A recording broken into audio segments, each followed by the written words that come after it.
Considéré comme le père du programme nucléaire iranien, Mohsen Fakhrizadeh a été assassiné ce vendredi près de Téhéran. Une élimination ciblée, précise, qui selon toute vraisemblance requiert une logistique et des moyens de pointe. Pourquoi une opération d'une telle ampleur? Cet homme de 59 ans était avant sa mort un personnage très discret, mais tout aussi important dans la hiérarchie des autorités iraniennes. Pour preuve, des photos officielles diffusées après son décès, où le physicien rencontre le guide suprême iranien Ali Khamenei en janvier 2019. Le scientifique circulait dans une voiture blindée et bénéficiait d'une escorte armée. Autre preuve de sa notoriété. Après sa mort, le ministre iranien de la Défense a présenté Mohsen Fakhrizadeh comme son vice-ministre et chef de l'Organisation de la recherche et de l'innovation en matière de défense.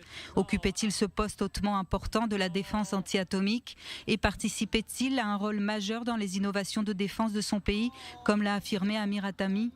Ou, comme l'affirmait le Premier ministre israélien Benjamin Netanyahou en avril 2018, était-il le chef d'un programme nucléaire secret à vocation militaire dont Téhéran a toujours nié l'existence ? Dr. Fakhrizadeh. Du côté des médias américains, Mohsen Fakhrizadeh a été qualifié de cible numéro 1 du Mossad. Sa mort révèle aussi que le scientifique était visé par des sanctions de l'ONU. En mars 2007, le même Fakhrizadeh avait été visé par des sanctions du Conseil de sécurité avec d'autres personnes concourant au programme nucléaire ou de missiles balistiques de l'Iran. Après la décision du président américain Donald Trump de sortir son pays de ce pacte en 2018, les sanctions édictées par Washington contre Mohsen Fakhrizadeh ont été rétablies.